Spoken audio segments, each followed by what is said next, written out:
اعوذ باللہ من الشیطان الرجیم بسم اللہ الرحمن الرحیم تبت یدا ابی لہب وتب ما اغنى عنه ماله وما كسب سيصلى نارا ذات لهب وامرأته حمالة الحطب في جيدها حبل من مسد.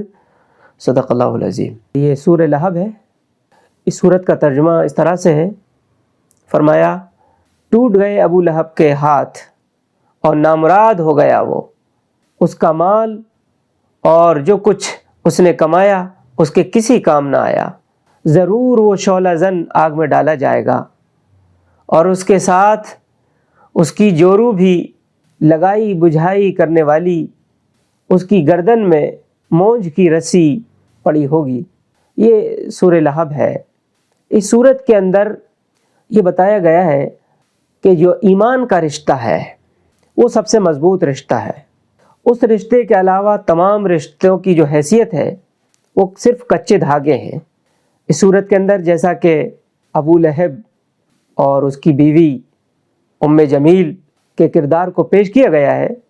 ابو لہب جو کہ نبی کریم صلی اللہ علیہ وسلم کا سگا چچا تھا اور ام جمیل آپ صلی اللہ علیہ وسلم کی چچی تھیں، یہ دونوں آپ صلی اللہ علیہ وسلم کے اور دین اسلام کے بڑے سخت ترین دشمن تھے. آپ صلی اللہ علیہ وسلم کے یہ پڑوسی بھی تھے، تو پڑوسی ہونے کے ناطے ان کو یہ چاہیے تھا کم سے کم پڑوسی کا لحاظ کرتے، لیکن مزید آپ صلی اللہ علیہ وسلم کو انہوں نے ستانے کا کام کیا اور آپ صلی اللہ علیہ وسلم کی مخالفت میں یہ حد سے گزر گئے. ہم جانتے ہیں عرب کی تاریخ جنہوں نے پڑھی ہے کہ عرب کے اندر جو ایک اخلاقی اصول تھا کہ جو چچا ہوا کرتا تھا اس کو باپ کا درجہ حاصل تھا، اور پھر وہ بچہ جس کا باپ وفات پا چکا ہو تو پھر چچا کی تو اور ذمہ داری ہو جایا کرتی تھی کہ وہ اس کی خبرگیری کرے.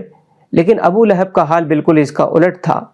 اس شخص نے اسلام کی دشمنی اور کفر کی محبت میں جو عرب کی روایات تھیں تمام کو پامال کر دیا. رسول صلی اللہ علیہ وسلم جہاں دعوت حق لے کر جاتے، بازاروں میں جاتے یا جس جگہ پر بھی جاتے، آپ صلی اللہ علیہ وسلم دین حق کی صدا کو بلند کرتے تو پیچھے پیچھے یہ بھی ساتھ ہولیا کرتا اور لوگوں کو اکساتا، لوگوں کو بھڑکاتا اور آپ صلی اللہ علیہ وسلم کے خلاف نازیبہ الفاظ جو ہے یہ بکا کرتا تھا، طرح طرح کی بکواس کیا کرتا تھا. اب ظاہر ہے چچا تھا، اس لیے لوگ بھی شک و شبہ میں پڑ جاتے تھے کہ آخر یہ چچا ہے. لیکن جب یہ صورت نازل ہوئی تبت یدا ابی لہب وتب تو بات بالکل صاف ہو گئی. یہ مسئلہ بالکل صاف ہو گیا کہ دین میں کسی کا لحاظ نہیں ہے اور کسی طرح کی لاگ لپیٹ کی کوئی گنجائش دین کے اندر نہیں ہے.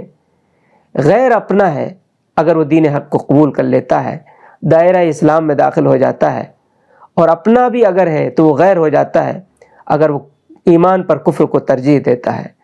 تو ایمان کا جو رشتہ ہے بہت مضبوط رشتہ ہے.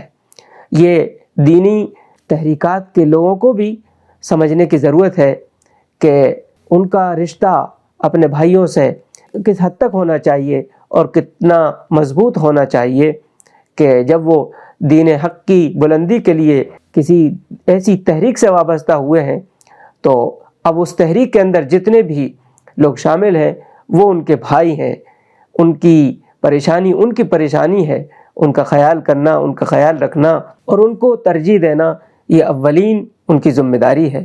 اللہ تعالی ہم کو سمجھ کی توفیق عطا فرمائے اور عمل کی توفیق عطا فرمائے. آمین. وآخر دعوانا الحمدللہ رب العالمین. والسلام علیکم ورحمۃ اللہ وبرکاتہ.